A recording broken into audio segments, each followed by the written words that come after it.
आज की क्लास हम लोग पढ़ेंगे एनर्जी। वैसे एनर्जी के बारे में आप काफी कुछ जानते हो, but here by energy what I mean is mechanical energy. ठीक है। So energy, when I say energy I specifically say about mechanical energy. तो what is this energy? You say energy is the ability to do work. जिसके पास energy है वही काम कर सकता है, जिसके पास नहीं है वो काम नहीं कर सकता। Again, work means the work by definition what we have understood. No, a battery also does work by glowing a bulb. Okay, but then by physics work का मतलब क्या था? When the point of application of force is displaced. तो when I am talking about mechanical work. So जिसके पास mechanical energy है वो mechanical work करेगा, जिसके पास इलेक्ट्रिकल एनर्जी है वो इलेक्ट्रिकल वर्क करेगा। नहीं, जिसके पास मसल एनर्जी है वो कौन से काम करेगा? फाइटिंग करेगा। यस, है ना? ठीक है, यस यस। तो ये बात है। तो क्या लिखेंगे? It is the ability to do work.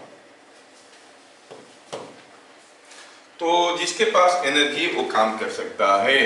But when one does work what happens to his energy? Energy decreases. जिसके पास भी एनर्जी है वो काम करेगा। आपके पास जिसके पास पैसा है वो खर्चा करेगा। नहीं, खर्चा करेगा तो क्या होगा? पैसा घटेगा। Exactly that way. तो आप क्या कहोगे? By doing work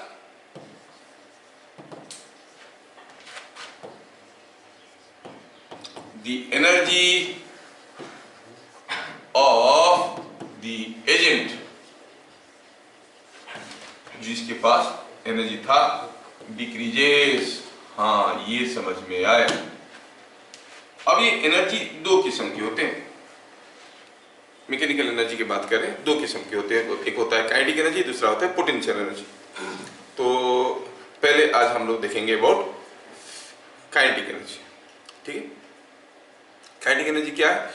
the energy possessed by a body owing to its motion. कोई बॉडी मोशन में है, उसके चलते उसके पास कुछ एनर्जी है, तो उसको हम काइनेटिक एनर्जी कहेंगे। मोशन में है तो उसके पास कुछ एनर्जी है, कैसे पता चला? हाँ भाई, सोचो कि यहाँ पे कोई एक ब्लॉक रखा हुआ है। अब ये चल नहीं रहा है तो उसके पास मूवमेंट के चलते जो एनर्जी होना चाहिए वो नहीं है। सोचो यहाँ पर दूसरा ब्लॉक रखा हुआ है। अगर मैं इस ब्लॉक को कुछ धक्का देता हूँ, कुछ वेलोसिटी देता हूं, अब ये मोशन में आ गया। जैसे ही ये ब्लॉक मोशन में आया, ये ब्लॉक क्या करेगा? आगे चलेगा और जाके इसको धक्का देगा। धक्का देने के बाद क्या हो जाएगा? All this two will be moving like this. मतलब ये वाला जो ब्लॉक है, ये दूसरे वाले ब्लॉक के ऊपर कुछ फोर्स लगाया और उसको ढकेलते हुए ले लिया। Means some work is done on this block by this.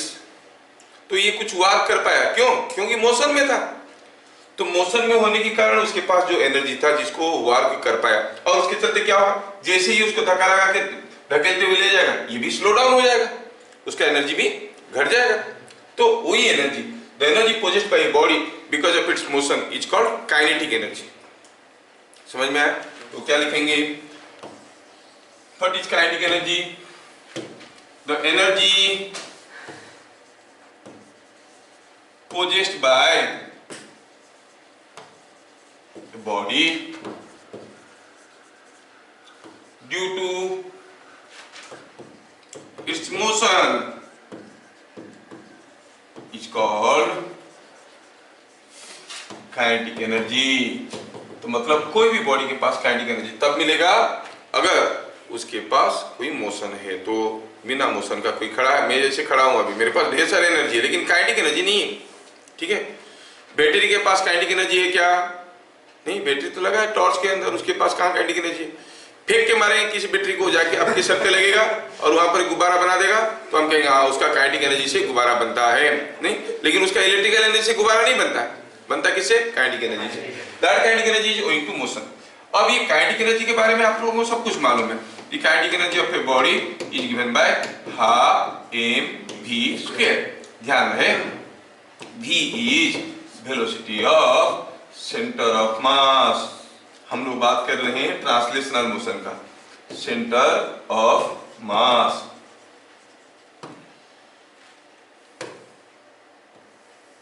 In fact ये सब पढ़ाते वक्त कुछ लिमिटेशंस रह जाता है। कोई बॉडी मूव कर रहा है, कैसा मूव कर रहा है, वो लीनियर मोशन कर रहा है कि रोटेशनल मोशन कर रहा है, घूम रहा है कि सीधा जा रहा है, या फिर घूमते घूमते आगे जा रहा है ना, किसी भी किस्म की हो सकता है। एक होता है ट्रांसलेटरी मोशन। ट्रांसलेटरी मोशन किसको कहते हैं? कोई बॉडी मूव कर रहा है, मूव करते वक्त ऐसा मूव कर रहा है कि उसका हर एक पॉइंट का वेलोसिटी बराबर है, ठीक है, तो हम कहेंगे इट इज ट्रांसलेटरी मोशन। कोई बॉडी घूम रहा है तो हर एक पॉइंट का देखोगे एंगुलर स्पीड बराबर है। और कोई बॉडी घूमते घूमते आगे जा रहा है, जैसे कोई बॉडी रोल कर रहा है, गाड़ी का चक्का रोल कर रहा है, घूम भी रहा है और आगे भी जा रहा है, उसका हर एक पॉइंट का वेलोसिटी बराबर नहीं है, है ना, तो उस केस में हम इसको कहते हैं transrotational motion. So keeping all this in mind, आपकी माइनर क्लासेस में क्योंकि दूसरे किस्म की मोशंस नहीं है, ओनली लीनियर मोशन और ट्रांसलेटरी मोशन है, तो हम काइनेटिक एनर्जी को हाफ एम स्क्वायर कहते हैं। अगर दूसरे मोशन भी है तो काइनेटिक एनर्जी सिर्फ हाफ एम स्क्वायर नहीं होगा, ये तो चलने के लिए, सीधे चलने के लिए, घूमने के लिए दूसरा एनर्जी आता है, और अगर घूमते घूमते आगे जा रहे हैं तो दोनों एनर्जी को जोड़ना पड़ता है। तो I will not confuse you with all the statements. I will say for a body in linear motion, for a body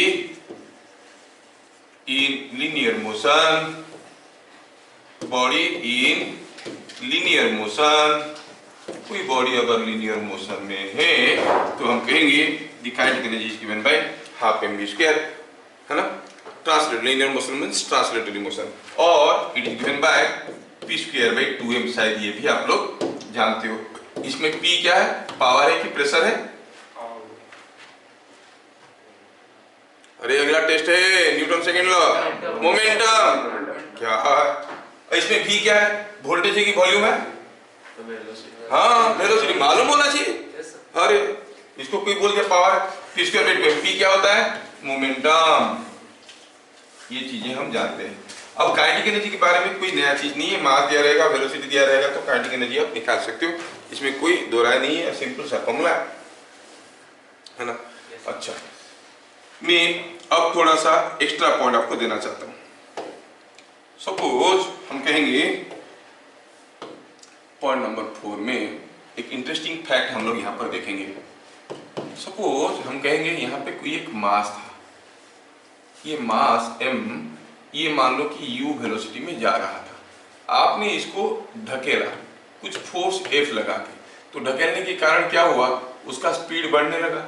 जब वो कुछ s डिस्टेंस चला गया तब वो आके यहाँ पर पहुंच गया था। क्या उसका स्पीड अभी भी u ही रहेगा कि कम हो जाएगा कि ज्यादा हो जाएगा? कैसे कम हो जाएगा भाई, ये फोर्स इसको ढकेल रहा है, क्या सोच के बोल रहे हो? इसके ऊपर इसका स्पीड u था, आपने फोर्स F लगाया, फोर्स F लगाने से उसका स्पीड बढ़ेगा कि घटेगा? बढ़ेगा, बढ़ेगा, बढ़ेगा, बढ़ेगा, यहाँ तक आते आते बहुत ज्यादा बढ़ गया होगा। Suppose the final velocity here has become v, and you know initially the velocity was u, final velocity is v, and there was some acceleration during this part of motion, you know the acceleration was force by mass। यहाँ पे आपको एक बहुत ही interesting fact मिलने वाला है, देखो थोड़ा ध्यान से देखना। Here in figure shown, बड़ा इंटरेस्टिंग चीज है। आप जानते हो कि v square is equal to u square plus 2s, है ना, और आप लिख सकते हो इसको v square minus u square is equal to 2as। और यहाँ पर हमारा a क्या है, एक्सीलरेशन। कोई मास m को f फोर्स में ढकेल रही हो तो एक्सीलरेशन हो जाएगा बाई m। चलो वैल्यू डाल देते हैं, v square minus u square is equal to 2f by m into s। m को इधर ले आओ, 2 को भी इधर ले आओ, क्या मिलेगा, क्या मिलेगा इसमें से? m को ले आओ तो mv square minus mv square, 2 को ले आओ तो डिवाइड हो जाएगा, half mv square minus half mu square is equal to half mv square क्या था, द फाइनल काइनेटिक एनर्जी, नहीं हाफ mu स्क्वायर क्या था, इनिशियल काइनेटिक एनर्जी। तो ये क्या हो गया, अब मान लो कि कोई बॉडी है, उसके पास एनर्जी पहले था 20 जूल्स, बाद में था 60 जूल्स, तो ये फाइनल काइनेटिक एनर्जी है, ये इनिशियल काइनेटिक एनर्जी है, तो 60 माइनस 20 क्या देगा, इंक्रीज इन काइनेटिक एनर्जी, नहीं चेंज इन काइनेटिक एनर्जी। तो हम कहेंगे जो इंक्रीज इन काइनेटिक एनर्जी है that is nothing but final kinetic energy minus initial kinetic energy. तो आप कहोगे final kinetic energy minus initial kinetic energy, है ना, is equal to F force लगा S डिस्टेंस के लिए, what is the work done by the force, F into S, so it is W। तो यहाँ पे एक इंपॉर्टेंट कंक्लूजन क्या है, what is the change in kinetic energy, what is the increase in kinetic energy is equal to work done by F। समझ में आया क्या? तो आपको ना U जानने की जरूरत है ना V जानने की जरूरत है। अगर कोई फोर्स 10 न्यूटन का, ये कुछ वेलोसिटी में चल रहा था, कितने में मालूम नहीं, फोर्स 10 न्यूटन का ढकेल दिया 5 मीटर, काइनेटिक एनर्जी कितना बढ़ेगा, 10 इंटू 5, वर्क क्या हुआ 10 इंटू 5 50। ना इसका मास की जरूरत है, ना क्या वेलोसिटी था, ना क्या वेलोसिटी है, कुछ भी जानने की जरूरत नहीं है। कहने का मतलब जो इंक्रीज इन काइनेटिक एनर्जी होगा, it doesn't depend on the mass nor on the initial velocity, it depends only on what force acts and how far it acts. Are you getting? ये इंपोर्टेंट चीज है।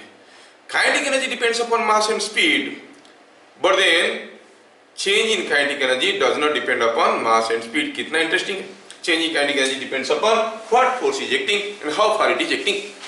समझ में आया क्या? तो जो कंक्लूजन मिला तो उसको हम नोट करेंगे। 10 हमें समझ में आया, change in kinetic energy of a body is independent of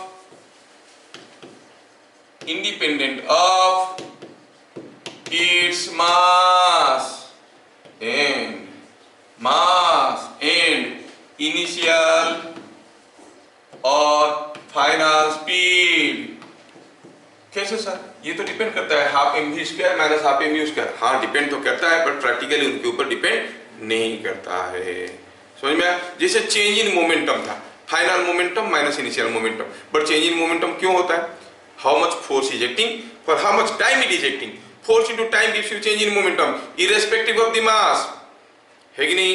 अगर कोई 5 केजी के मास को 10 न्यूटन फोर्स लगाते हैं 2 सेकंड के लिए, जितना चेंज इन मोमेंटम होगा, कोई 5 केजी का मास भाग रहा था, अब 10 न्यूटन फोर्स लगाते हैं 2 सेकंड के लिए, उतना ही चेंज इन मोमेंटम होगा। कोई 10 केजी का मास को 10 न्यूटन फोर्स लगाते हैं 2 सेकंड के लिए, उतना ही चेंज इन मोमेंटम होगा। Change in momentum does not depend upon the mass nor on its initial और final velocity. Same way you say the kinetic energy, the kinetic energy of a body is independent of its mass and initial speed. तो फिर किसके ऊपर depend करता है? The change in kinetic energy, I will write more appropriately, the increase in kinetic energy of a body is equal to the total work done on the body, not by the body, on the body. Changing kinetic energy is total work done on the body. You see in the previous example, the total work done on the body was F force was acting over a displacement S, and you found that the work done by force F over this displacement S was equal to Fs. Change in kinetic energy was Fs. चाहे मास कुछ भी हो, ये मास m हो, 2m हो, 3m हो, क्या फर्क पड़ता है? Change in kinetic energy is equal to Fs। समझ में आ रहा है क्या? अगर आपको समझ में आ रहा है, छोटी सी चीज बताओ। मैं यहाँ पे एक एग्जांपल लेना चाहता हूँ। सपोज हम कहेंगे यहाँ पे कोई एक वॉल है, here are 2 blocks, here is a block say of 2 kg और ये here is another block say of mass 8 kg। अब मैं क्या करता हूँ, इस ब्लॉक के ऊपर एक फोर्स लगाता हूँ से 20 न्यूटन का, इसके ऊपर भी 20 न्यूटन का फोर्स लगाता हूं, दोनों के ऊपर 20 न्यूटन का फोर्स लगाता हूं, ये भी 20 न्यूटन का। अब ये दोनों ब्लॉक को ढकेलते हुए लेके मैं वॉल से टकराऊंगा। क्वेश्चन में क्या दिया है the 2 blocks were pushed to the wall by same force, which block strikes the wall? Which block strikes the wall with greater kinetic energy? ठीक है, which block strikes the wall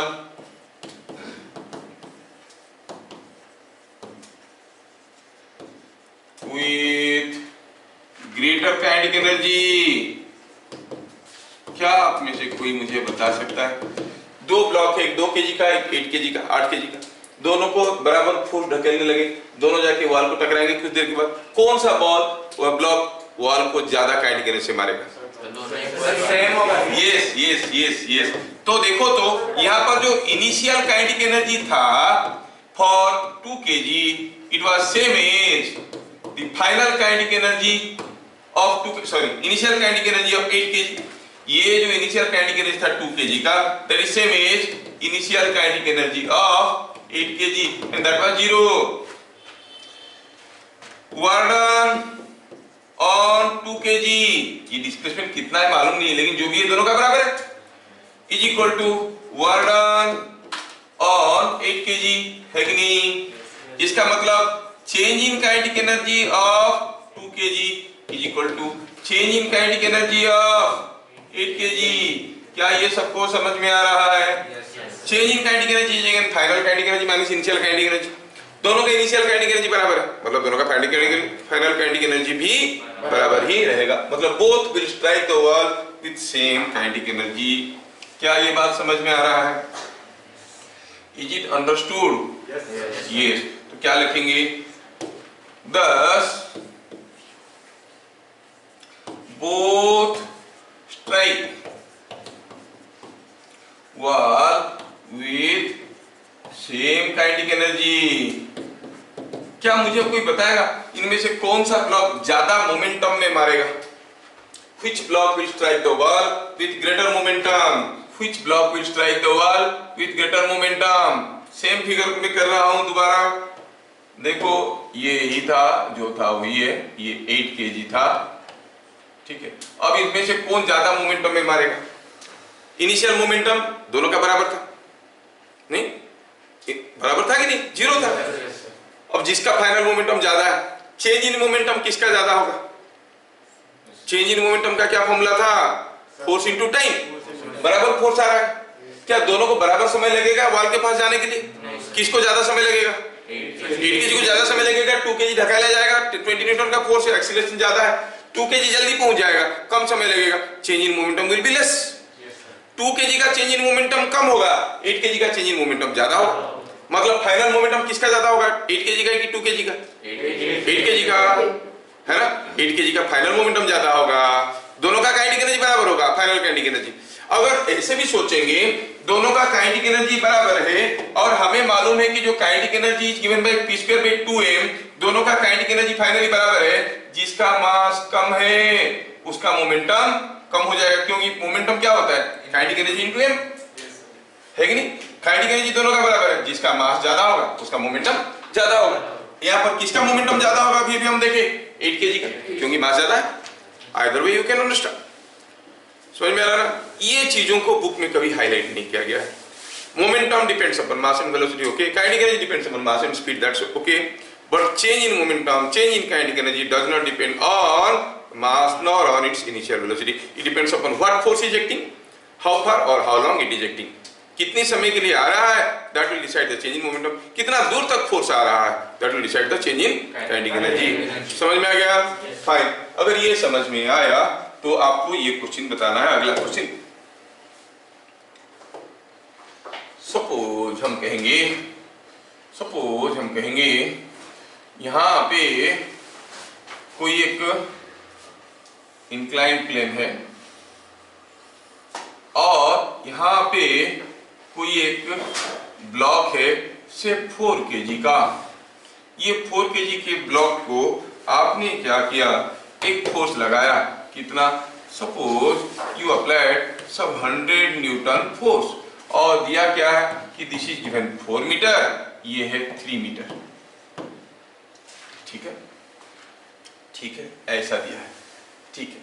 तो जैसे ये ब्लॉक को ढकेलेंगे and there is no friction, mu is 0, जैसे ढकेलेंगे ये block कुछ देर के बाद आके यहाँ पे पहुंचेगा और यहाँ से फेंका जाएगा, है ना। तो ये पॉइंट बी है, ये पॉइंट ए है। क्वेश्चन को देखो, in figure shown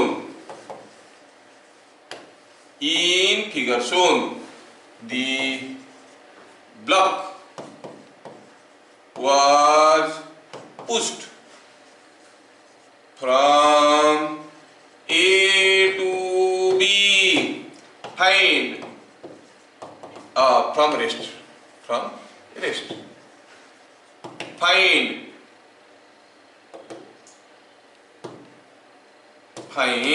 its kinetic energy when it reaches B. जब वो B में पहुंचेगा तो उसका काइनेटिक एनर्जी क्या होगा आपको बताना है। Find its kinetic energy when it reaches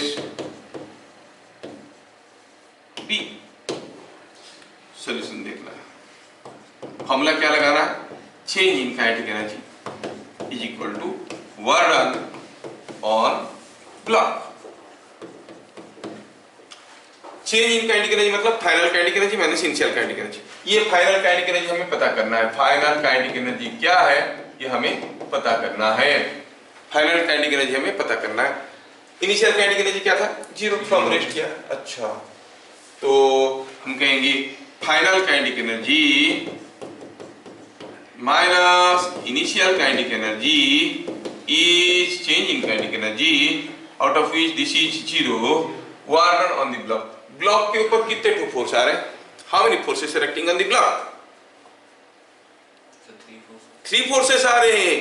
एक तो हुआ हम दे रहे हैं, दूसरा हुआ वेट, तीसरा हुआ नॉर्मल रिएक्शन, है कि नहीं। तो हम कहेंगे W work done bye 100 Newton plus work done by weight plus work done by normal reaction. क्या ये बात समझ में आ रहा है? यस। कोई बताएगा what is the work done bye 100 Newton? है कोई स्मार्ट जो फटाफट बताएगा वर्क डन बाय 100 न्यूटन? 400। दिमाग का दही करे कोई। हाँ, पर तुम लोग फिजिक्स ट्यूशन जाते हो, हैं? यहीं पे आता है, मेरा बदनामी कर रहा है। हम क्या बताए थे, वर्क डन बाय ये force is given by force into displacement in the direction of force. जब ये फोर्स इसको ढकेलते हुए यहाँ तक ले गया, इधर को कितना गए भैया, 4 मीटर। तो आपको it is 100 into 4 plus work done by weight. Weight कैसा था, ऊपर की तरफ कि नीचे की तरफ, ये भी बताना पड़ेगा। क्या मालूम किसको किसको लग रहा है ऊपर की तरफ। ये 4G है, अगर 4G है तो ये वेट था नीचे की तरफ। जैसे आप ढकेल के यहाँ तक गए, आप नीचे की तरफ कितना गए, -3 metre. So it is 4G into -3। फिर नॉर्मल रिएक्शन कैसे था, वो तो नॉर्मल ही था। तो उसको डिस्प्लेसमेंट की डायरेक्शन, इस डायरेक्शन में कितना गए, नहीं गए, आप तो परपेंडिकुलर डायरेक्शन में गए। Work done by normal reaction क्या है, why, because the normal reaction is perpendicular to the displacement, है कि नहीं। आप जा रहे थे ऐसे, है ना, और जो आपका नॉर्मल रिएक्शन था वो था भाग जैसा था। नॉर्मल रिएक्शन कैसे था, normal reaction was normal to the plane. तो ये हो गया 400, ये हो गया -120, बच गया क्या 280। Yes yes yes yes 280 joules. तो change in kinetic energy is 280 joules. समझ में आ रहा है क्या? इनिशियल काइनेटिक एनर्जी तो 0 था, तो यहाँ पे काइनेटिक एनर्जी क्या होगा, 280 जूल्स, है कि नहीं। समझ में आया कि नहीं आया सबको? Yes sir. ये तो एक बॉडी के ऊपर जितने सारे फोर्स आ रहे हैं, सारे के चलते जीते जीते वर्क होगा, that is the work done. ध्यान रहे, change in kinetic energy, increase in kinetic energy is work done by all forces. और work done against the force हो रहा होगा तो that will be decrease in kinetic energy, नहीं। हाँ, तो ये ध्यान रखना। तो जैसे मैं बताऊं आपको दूसरा क्वेश्चन, थोड़ा आप लोग सोच के बताना कि सपोज यहाँ पे कोई एक when a block was thrown on a rough floor,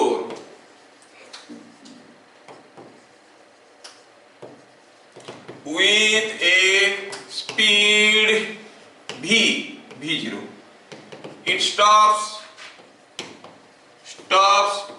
after a distance s0 if it is thrown with a speed nv0. What will be final speed or at what distance, after what distance it will stop, nv0. Then after what distance it stops, बताओ, ठीक है, कितनी distance जाने के बाद रुकेगा। वैसे हम लोग आपको ये क्वेश्चन को कन्वेंशनल काइनेटिक्स की रूल्स लगा के कर सकते हैं, but I want to solve this question in two different methods. दोनों मेथड्स करके देखेंगे तो आपको ज्यादा कॉन्फिडेंस मिलेगा। When a block was thrown on a rock floor with a speed v0, it stops after a distance s0, s0 distance के बाद रुका। अगर इसको हम nv0 स्पीड में फेंकते तो कितना डिस्टेंस के बाद रुकता? अच्छा, रुका क्यों? कौन रोका उसको? फ्रिक्शनल फोर्स रोका। तो चलिए फर्स्ट मेथड देखते हैं। Initial velocity was v0, acceleration कितना था, कहां था? इट वाज -a0, क्योंकि रिटार्डेशन था इसलिए तो रुका। फाइनल वेलोसिटी क्या था? 0। डिस्प्लेसमेंट क्या था? s0। क्या इनके बीच में कोई रिलेशन है? हाँ है। क्या है? v² = u² + 2as, v² = u² + 2as। ये फॉर्मूले में अगर हम ध्यान से देखेंगे, v के जगह क्या लिखेंगे? 0, u के जगह v0 का स्क्वायर और 2as के जगह -2a0s, s0 2a s0। Work नहीं हुआ। क्या मिला इसमें से? मिला इसमें से कि v0² = 2a0 s0। Similarly, when you throw it with a speed nv0, acceleration was the same, क्योंकि फ्रिक्शनल फोर्स तो वही रहेगा। फाइनल वेलोसिटी भी वही होगा क्योंकि रुकेगा। डिस्प्लेसमेंट मालूम नहीं है s'। क्या ऐसा वाला कोई एक इक्वेशन मेरे लिए बता सकते हो? ऐसा वाला इक्वेशन सीधे बिना कुछ लंबा चौड़ा लिखे बता सकते हो क्या? क्या होगा इक्वेशन स्टेटमेंट के लिए? यस, क्या होगा? nv0 का स्क्वायर = 2a0 s' है कि नहीं? अच्छा, ये हो गया। तो ये हो गया 1, ये हो गया 2। जस्ट डिवाइड 2/1, डिवाइड करो equation 2 by equation 1। 2a s' 2a0 s' = n² v0² 2a0 s0 = v0²। Divide करें तो मिला s' = n² s0। समझ में आया क्या? तो अगर v0 स्पीड में फेंकने से s0 डिस्टेंस में रुक जाता है, nv0 में फेंकेंगे n² s0 में रुकेगा। कैसे बनाए? Using the formulae of kinematics. Let us make use of the work energy theorem, that is what we have learned now. Let frictional force is F। अब देखो, कोई ब्लॉक को हम v0 स्पीड में फेंके, मास कितना मालूम नहीं, v0 में फेंके, रास्ता भर उसके ऊपर फ्रिक्शनल फोर्स रोकने की नाकामयाब कोशिश करता रहा, लेकिन कुछ दूर जाने के बाद बेचारा रुक गया। तब उसका फाइनल वेलोसिटी 0 है। कितना दूर गया? s0। तो क्या आप ये m, v0, s0, f ये सबको जोड़ के बता सकते हो? काइनेटिक एनर्जी लॉस हुआ है कि गेन हुआ है? लॉस हुआ है। Kinetic energy means work is done on the body और बाय द बॉडी, और by the force, by the friction or against the friction. Work done by all forces is equal to gain in kinetic energy. Work done against all forces will be loss in kinetic energy. तो हम कहेंगे loss in kinetic energy, पूरा लिखते हैं। लोग बोलेंगे क्या था ये?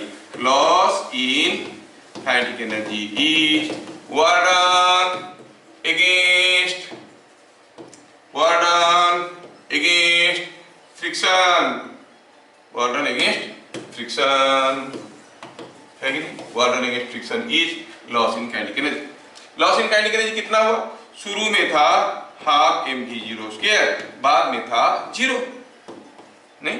और वार्क डन अगेंस्ट फ्रिक्शन कितना हुआ, वार्क डन बाई फ्रिक्शन बोलने से एक माइनस साइन मल्टीप्लाई करते, लेकिन वार्क डन अगेंस्ट फ्रिक्शन तो F0 × S है कि नहीं। तो हम क्या देखेंगे, अगर हम गेन इन काइनेटिक एनर्जी लिखे होते तो हम बोलते कि ये work done by all forces, work done against friction हुआ है, so that is equal to loss in kinetic energy.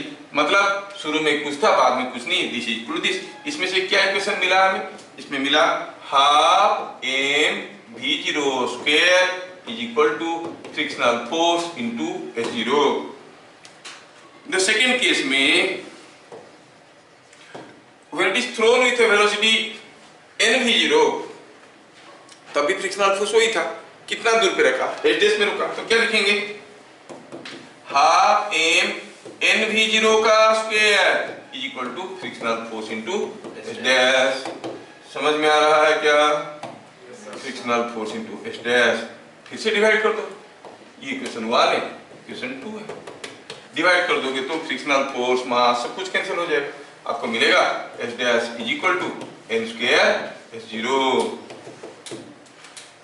समझ में आ रहा है क्या, this equation by this equation कर लो, डिवाइड कर दोगे तो फ्रिक्शनल फोर्स कट जाएगा, हाफ m कट जाएगा, v0² कट जाएगा, 1/n² is equal to S0/S' और S' is equal to n² S0 है ना। तो ऐसे भी हम कर सकते हैं।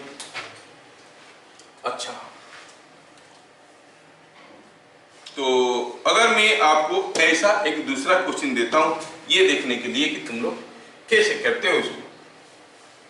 सपोज हम कहेंगे यहाँ पे कोई एक इंक्लाइन प्लेन है और ये ऐसा है, और दिया क्या है कि यहाँ से कोई ब्लॉक फिसलना शुरू किया, स्टार्ट फिसलिंग फ्रॉम हियर, और ये डिस्टेंस दिया हुआ है, ठीक है, ये डिस्टेंस दिया हुआ है, ब्लॉक यहाँ से फिसला फिसला फिसला आके यहीं पे कहीं रह गया, चलो मानते हैं ये ब्लॉक आके यहाँ पे कहीं रह गया। The block starts sliding from A and stops at B। हर जगह कोएफिशिएंट ऑफ फ्रिक्शन म्यू है और ये डाटा भी दिया हुआ है। ये चलो मानते हैं कि ये डिस्टेंस है A, ये डिस्टेंस है B, ये डिस्टेंस है C, ऐसे दिया है, ठीक है। क्वेश्चन समझ में आया, यहाँ से फिसलना शुरू किया, रफ प्लेन था, कुछ दूर आने के बाद तो रुकेगा ही रुकेगा, रुक गया यहाँ पे। क्वेश्चन है, in figure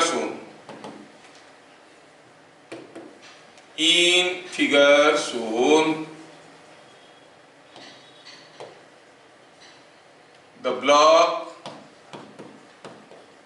starts sliding from A, starts sliding from A and stops at B. Find mu. Find mu. कितना खूंखार खतरनाक क्वेश्चन है। थोड़ा सा आप सोचोगे तो आपको बहुत मजा आएगा करने में। सोच लो क्वेश्चन, कोई ब्लॉक ए से फिसला, बी पे रोका और पूछा है कोएफिशिएंट फ्रिक्शन कितना है बताओ। डाटा क्या दिया है, ये हाइट ए है, ये बी है, ये सी है, ये म्यू है, यहाँ पर भी कोएफिशिएंट ऑफ फ्रिक्शन म्यू है। ठीक है, सोचिए आप लोग सोचिए, तब तक मैं थोड़ा इसको सजा लेता हूँ। क्या आप सोच सकते हो कोई इंटेलिजेंट? आप में से काफी बाहुली लोग हैं, हाँ कुछ तो बाहुली लोग हैं जो इसको कर लेंगे। हाँ ट्राई ही कर लेंगे, उससे ज्यादा कहाँ कर सकते हैं। ठीक है, ट्राई कर लीजिए। यस, ट्राई कर लीजिए, ट्राई कर लीजिए। ट्राई करना है तो मॉर्निंग में। हाँ अब मेरा काम खत्म हुआ तो मैं बताना शुरू करूंगा। पहले बताओ, ये ब्लॉक रेस्ट से स्टार्ट किया, बी पे आके रुक गया, गेन इन काइनेटिक एनर्जी हुआ कि लॉस इन काइनेटिक एनर्जी हुआ? अरे भाई पहले कुछ नहीं था, अभी कुछ नहीं। तेरे पास कोई भी पैसा नहीं था, घूमघाम के आया, लुट गया कि कुछ मिला? कुछ नहीं, था ही नहीं, तो कुछ था ही नहीं तो लुटेगा कहां से?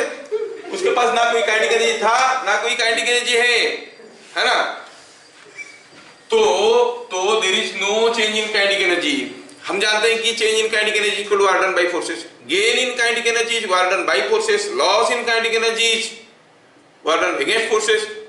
No change in kinetic energy, no work done by any force, मतलब work done by all forces is equal to 0। समझ में आ रहा है क्या? here kinetic energy at A is equal to kinetic energy at B, as there is no change in kinetic energy. The total work done by all forces, ये इतना नीचे क्यों है? चलो ये थोड़ा ऊपर। By all forces must be कितना? Equal to 0. Total work done by all forces must be equal to 0. ओहो, A से B तक आया। बताओ कौन कौन फोर्स उसके इन्वॉल्व थे जिनके लिए वर्क दिया? सारे फोर्स। क्या क्या फोर्स इन्वॉल्व था? एक तो था mg, दूसरा था फ्रिक्शनल फोर्स और एक था नॉर्मल रिएक्शन। 3 फोर्स थे, तीनों के चलते वर्क देखना। A to B मोशन एक एक करके लिखेंगे। I go to the other page.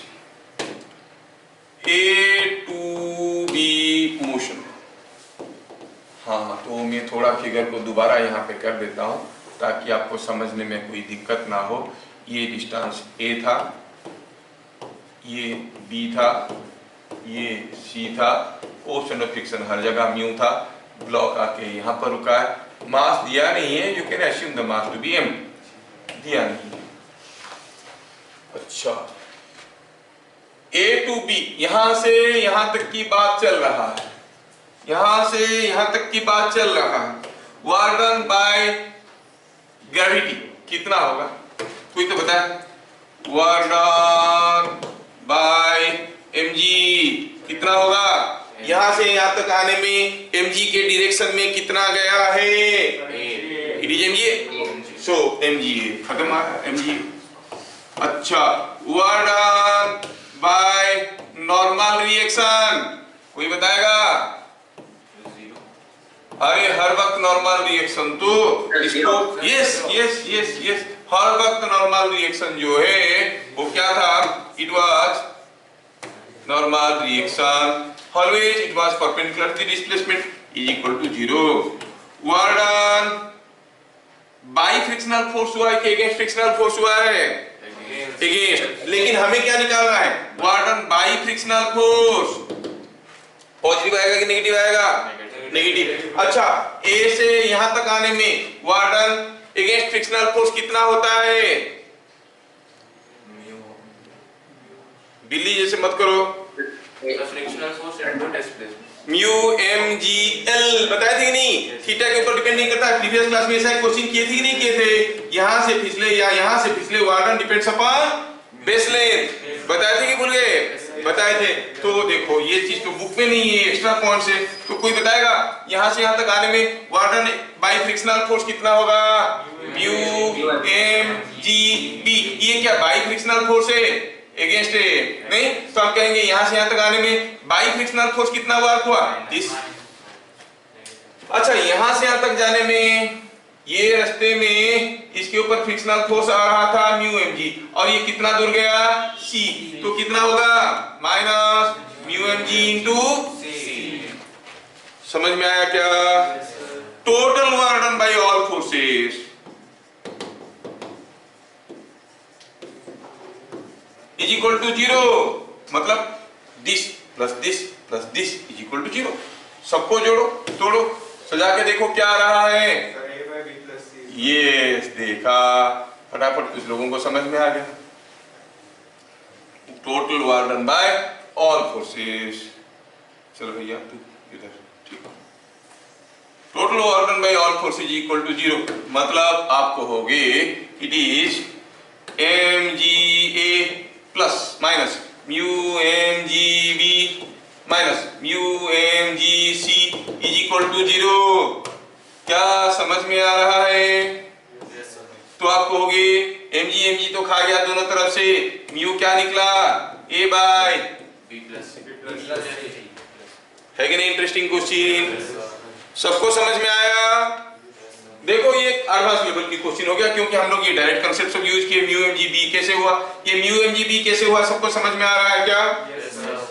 Is it understood? Previous class में बताया था, when a body slides down at its own accord on a rough inclined plane, the total ordering and frictional force is equal to mu mg into base length moved. It does not depend upon the inclination theta, चाहे कुछ भी हो, है कि नहीं? तो it was mu is equal to a by b plus c। क्या सबको समझ में आया या दोबारा बताया जाए? सबको समझ में आ गया? Next, a truck and a car are moving with same kinetic energy. If equal braking force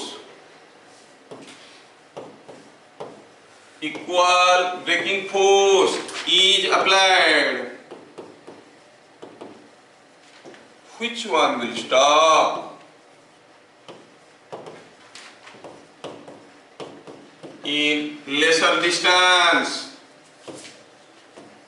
दोनों को बराबर ब्रेकिंग फोर्स लगा, तो which one will stop in lesser distance? कम दूरी पे रुकेगा कौन? सोचना है और बताना है। दोनों बराबर काइनेटिक एनर्जी में जा रहे थे, ठीक है, ब्रेकिंग फोर्स बराबर दिया गया, कौन कम डिस्टेंस में रुकेगा? सोचो और बताओ। इसमें हमें समझ में आया क्या? इसमें हम समझ में आया हमें कि initial kinetic energy is same, दोनों रुकेंगे तो final kinetic energy must be same, force is same, और आप जानते हो कि change in kinetic energy is equal to work done against retarding force. ये बराबर है, ये बराबर है, so s is same, both will stop in same distance. कौन पहले रुकेगा? सेम डिस्टेंस में रुकेंगे, मतलब कम समय में कौन रुकेगा? सोचो, कौन कम समय में रुकेगा? जिसका रिटार्डेशन ज्यादा है। नहीं, रिटार्डेशन जिसका ज्यादा है, रिटार्डेशन किसका ज्यादा है? जिसका मास कम है, फोर्स बराबर है। अच्छा, तो देखना है कि चेंज इन मोमेंटम किसका ज्यादा होगा। Change in momentum will be, अब दोनों का काइनेटिक एनर्जी बराबर था, मोमेंटम बराबर था क्या? p स्क्वायर बाई 2m होता है kinetic energy, p square by 2m होता है काइनेटिक एनर्जी, है ना? दोनों का काइनेटिक एनर्जी बराबर है, मासेस अलग है तो मोमेंटम अलग है। जिसका मास कम उसका मोमेंटम कम, जिसका मास होगा कम उसका मोमेंटम होगा, मोमेंटम कम होगा तो रुकेगा, तो चेंज इन मोमेंटम भी कम होगा।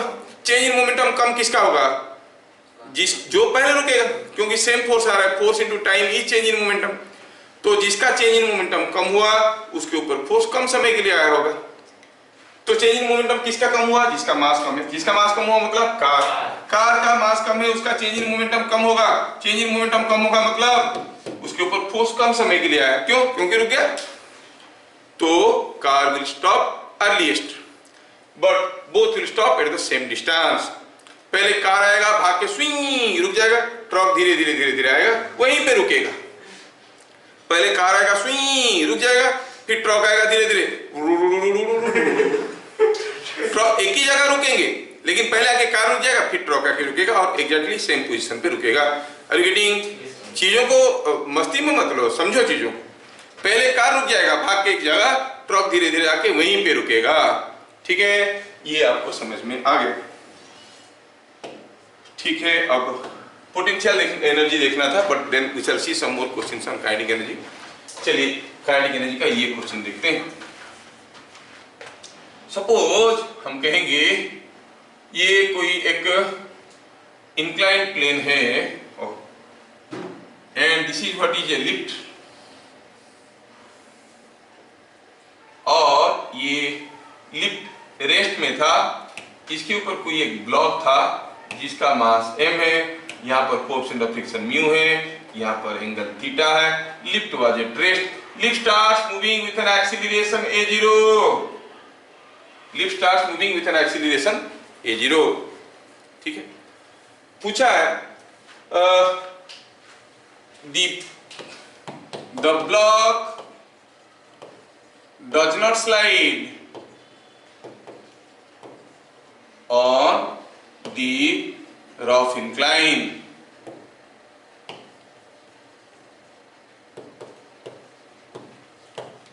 the lift starts moving up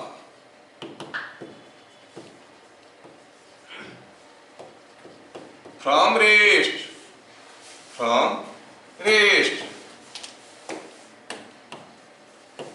with acceleration 4 meter per second square. Find work done by all forces on the block in 3 seconds. कितना खूंखार क्वेश्चन है।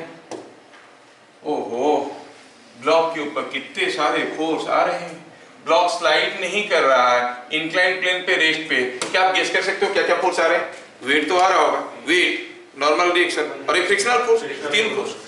तो अगला 3 सेकेंड में जब इसका एक्सीलरेशन क्या दिया गया था 4 मीटर पर सेकेंड स्क्वायर, अगला 3 सेकेंड में ये लिफ्ट ऊपर गया होगा और पूछा है इसके ऊपर जितने सारे फोर्स आ रहे थे सारे मिलके कितना वार किए। तो आपका क्या करना पड़ेगा, पहले देखना पड़ेगा कि 3 सेकंड में डिस्प्लेसमेंट कितना हुआ है, हर एक फोर्स निकालो और इसका डिस्प्लेसमेंट निकालो, Fs cos थीटा करके सबका वार डन निकालो और जोड़ो, work done by gravity, work done by frictional force, work done by normal reaction, सब कुछ निकालेंगे, जोड़ेंगे तो मिलेगा टोटल वार डन। लेकिन हम लोग तो चालाक लोग हैं, हम लोग क्या करेंगे, total work done by all forces on this is equal to gain in kinetic energy, है कि नहीं। शुरू में इसका काइनेटिक एनर्जी क्या था, 0, लिफ्ट चलने लगा, 3 सेकंड के बाद लिफ्ट का जितना वेलोसिटी इसका भी उतना ही होगा। सो आफ्टर 3 सेकंड्स सॉल्यूशन में क्या लिखेंगे, after 3 seconds v the velocity of block that is same as velocity of lift, क्योंकि ब्लॉक स्लाइड नहीं कर रहा है, क्या होगा, it was 0, a was 4, t is 3, 12 metre पर सेकेंड, है कि नहीं। तो ब्लॉक का कुछ काइनेटिक एनर्जी गेन हुआ है कि नहीं हुआ है, हुआ है। पहले तो रेस्ट में था लिफ्ट के साथ, अब लिफ्ट चल रहा है तो लिफ्ट के साथ ये भी चल रहा है। तो जो गेन इन काइनेटिक एनर्जी हुआ ब्लॉक का that must be equal to work done by all forces. आप अगर इंडिविजुअली हर एक फोर्स को निकालोगे और निकालोगे वार डन बाय ऑल फोर्सेस तो आपको एग्जैक्टली वही मिलने वाला है। समझ में आया क्या? तो हम क्या कहेंगे, work done by all forces on the block, work done by all forces on the block is equal to ठीक work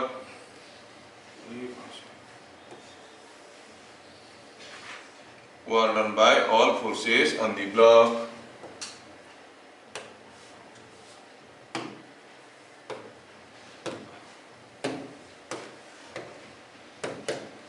work done by all forces on the block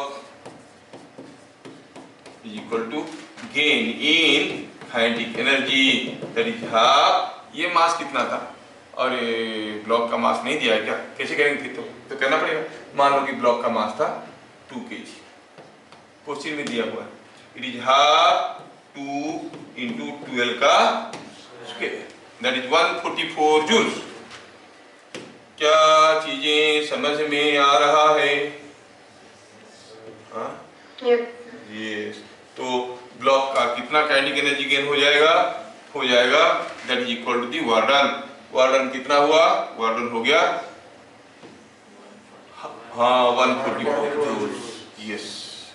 तो मिल गया आपको the work done is equal to 144 joules, ये कहाँ से ऐसा है? बीटा प्लस है। ओह, ये इधर आ गया है भाई साहब। चल चल। तो it is equal to 144 joule. क्या समझ में आया? आपको वाट निकालने की जरूरत नहीं है। समझ में आया? तो इंटेलिजेंटली आपको ऐसे ही करना पड़ेगा हर एक केस में। अच्छा,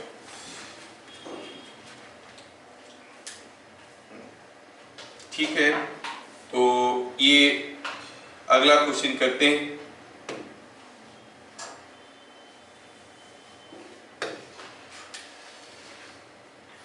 तो यहां पे हुआ यूं कि मान लो कि ये यहाँ पे ऐसा दिया हुआ है कि कोई एक रिंग है, छोटा सा रिंग है, ये ऐसा एक रिंग है, और ये कोई एक दूसरा रिंग है, ये एक दूसरा रिंग है जो इसके ऊपर ऐसा है। ठीक है, हियर इज ए रिंग। अब हुआ क्या है कि इसके अंदर एक बॉल को हम यहां से छोड़ते हैं। This is what is a ball, जो कि दोनों तरफ को स्लाइड करते हुए नीचे आएगा। This block will slide down. ठीक है, ये ब्लॉक अभी स्लाइड करने वाला है। ठीक, ये ब्लॉक अभी स्लाइड करने वाला है। तो क्या होगा, जैसे इसको यहाँ से छोड़ेंगे, सपोज ये रिंग जो है फिक्स्ड है, ये रिंग फिक्स्ड है, ये मूव नहीं कर सकता। अब जैसे ये ब्लॉक को छोड़ेंगे, ये ब्लॉक बॉल क्या करेगा, ऐसे आएगा, यहाँ से ऐसे आएगा। अगर ये रफ है, अंदर ये रफ है, तो ऐसे आएगा, कूद तक जाएगा, फिर आएगा, फिर जाएगा, ऐसे करते करते करते करते यहाँ पे आके कहीं रुकेगा, स्टॉप सॉन्ग नहीं। तो हम कहेंगे ये बॉल अभी क्या करने वाला है, ये बॉल अभी ऐसे चलने वाला है, छोड़ेंगे ऐसे जाएगा इतना दूर, फिर आएगा इतना दूर, और कम करते करते करते करते आके कहीं जाके रुकने वाला है। अच्छा, ठीक है। क्या दिया है इसमें? दिया है कि ये हाइट भी आपको दिया हुआ है। क्या हाइट दिया हुआ है? ये हाइट दिया हुआ है आपको, मान लो कि 4 metre.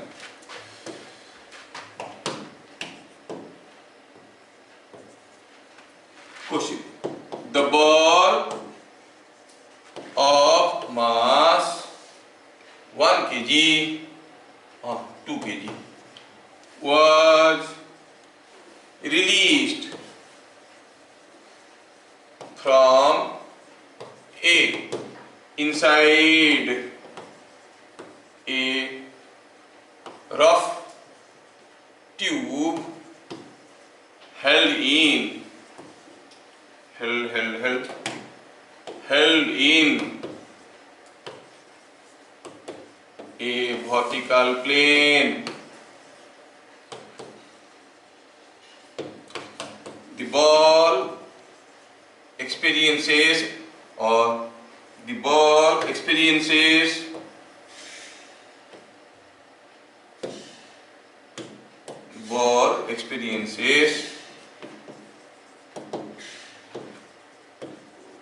a constant retardation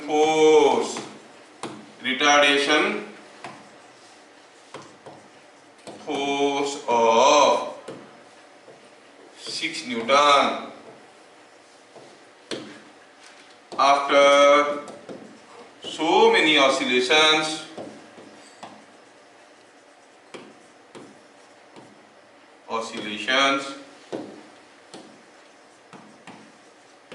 it stops at B. Find total distance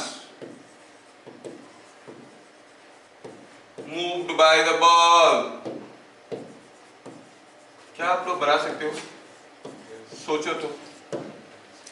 सोचो तो ये बॉल को यहाँ से छोड़ दिए, रफ था ये, तो जैसे हम छोड़ दिए ये ऐसे आएगा, यहाँ से गिरेगा। अगर स्मूथ होता तो शायद यहाँ से चढ़ के पूरा यहाँ तक आ गया होता, लेकिन ये रफ है, जैसे आएगा स्लो हो जाएगा, आएगा उतनी ऊपर चलेगा क्या, कुछ यहाँ तक चलेगा, फिर जब यहाँ से आएगा कुछ यहाँ तक चलेगा, फिर ऐसे यहाँ तक, फिर यहाँ तक, ऐसे करते करते फाइनली आके यहाँ पे रुकेगा।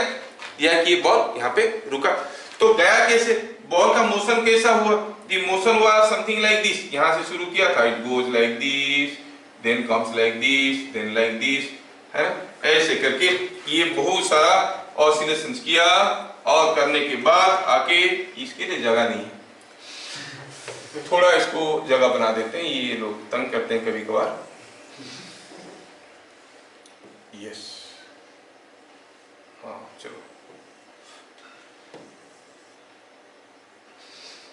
मूव बाय बॉल, मूव्ड अगर मूव कर जाएगा तो फिर कैसे होगा, ये मूव्ड बाय बॉल, ये आजकल डिजिटल वर्ल्ड का ही खूबी है और खामी भी है।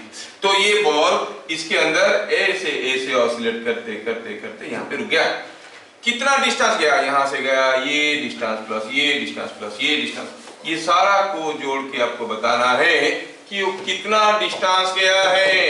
I hope you have understood. The ball started from this position, यहाँ से चलना शुरू किया था, अच्छा यहाँ से चलना शुरू किया था ए पोजीशन से, और फिर चलते हुए आया और करते करते करते यहाँ पर। What is the total distance move? सोचो, अभी थोड़ी देर पहले एक सिमिलर क्वेश्चन हम लोग किए थे, आप अगर दिमाग लगाओगे तो कर पाओगे। पहले देखो कि काइनेटिक एनर्जी गेन हुआ कि लॉस हुआ इन ओवरऑल मोशन। शुरू में क्या था, रेस्ट में था, अच्छा शुरू में रेस्ट में था, यहाँ पे भी रेस्ट में था। काइनेटिक एनर्जी लॉस हुआ कि गेन हुआ? कुछ नहीं हुआ। मतलब what is the total work done on it? Zero. Total work done zero है। टोटल वर्क डन जीरो है तो हम कहेंगे there is some work done by weight. यहाँ से यहाँ तक आने में वर्क डन बाय वेट हुआ होगा, बाई वेट हुआ होगा क्योंकि वेट डाउनवर्ड है। अच्छा, और work done by normal reaction तो जीरो होगा क्योंकि हरदम वो नॉर्मल टू दी फोर्स जा रहा है, परपेंडिकुलर टू दी फोर्स जा रहा है। बाकी रह गया the ball experience a constant retardation force, मतलब फ्रिक्शनल फोर्स। फोर्स कांस्टेंट है, फ्रिक्शनल फोर्स, रोकने वाली फोर्स कांस्टेंट है, 6 न्यूटन है। तो जब वो यहाँ से यहाँ तक जाएगा, कोई इस रास्ते में जाएगा, कोई इस रास्ते में जाएगा, और रास्ते में फ्रिक्शनल फोर्स हर जगह बराबर था, तो यहाँ से यहाँ तक जाने में continuously it is going against the force. नहीं, अगर वो s डिस्टेंस गया है, what is the work done against the force 6, हरदम वो उसका मोशन का अपोजिट था। जो 6 न्यूटन का फोर्स था वो उसको रोकने की कोशिश कर रहा था, और बॉल उसके अगेंस्ट में जा रहा था। जब वो इधर जा रहा था फोर्स पीछे की तरफ था, जब वो इधर आ रहा था फोर्स इधर को था। हरदम फोर्स जो है उसका अपोजिट डायरेक्शन में था। तो what is the work done by the force? कहोगे work done against the force कितना? अगर वो s डिस्टेंस गया है, टोटल डिस्टेंस s गया है, 6s is the work done against the retardation force। समझ में आया क्या? 6s is the work done और minus 6s is the work done by the frictional force। and mg के चलते कितना वर्क हुआ है? mg यहाँ से यहाँ तक आने में total displacement in the direction of force 4 metre था। mg into 4 work done by mg। work done by friction क्या हुआ? minus 6s, दोनों मिलके क्या हुआ? Total work done. Total work done क्या है? ना कोई गेन ना कोई लॉस, है नहीं? Total work done is zero. ना काइनेटिक एनर्जी गेन हुआ है ना काइनेटिक एनर्जी लॉस हुआ है। इसका मतलब टोटल काइनेटिक एनर्जी कितना गेन हुआ है, लॉस हुआ है? जीरो। तो total work done by all forces on the ball must be zero. क्या मेरी बात सबको समझ में आ रहा है? हाँ।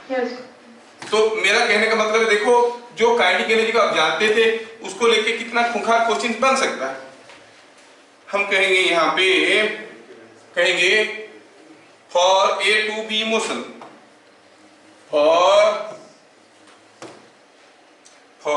ए to B motion, for A to B motion, हाँ, total work done by all forces is equal to change in kinetic energy, but change in kinetic energy कितना है? Zero. work done by all forces कितना हुआ? work done by mg plus work done by friction। अच्छा, work done by mg कितना हुआ? mg into mg के direction में कितना गया है? 4 मीटर। mg इंटू 4, अच्छा m का वैल्यू भी तो दिया हुआ है, plus work done by frictional force positive होगा कि नेगेटिव होगा? नेगेटिव होगा। It will be equal to frictional force into s, और लिखेंगे क्या? नेगेटिव, क्योंकि work is done against frictional force, by frictional force करेंगे तो हो जाएगा negative. This whole thing must be equal to zero. Value डालते हैं, m का वैल्यू क्या था? द मास वाज 2 kg, और ये 2g into 4 minus frictional force कितना था 20 न्यूटन नहीं 6 Newton sorry it was 6 Newton 6 into s is equal to 0। क्या आपको s का वैल्यू मिल गया 80/6 is 40/3 metre. Total distance moved is equal to 40/3 metre. समझ में आ रहा है कैसे हो रहा है क्वेश्चन? अब इसको किसी दूसरे तरीके से सोचोगे तो धुआं निकल जाएगा। कितना दूर गया, जो कितना भी दूर गया हमको कोई मतलब नहीं है, total work done must be equal to 0। समझ में आ रहा है क्या? हाँ यस। क्या काइनेटिक एनर्जी का कंसेप्ट सबको क्लियर हो रहा है? ठीक है, फिर मिलेंगे अगले क्लास। तब तक के लिए जय हिंद।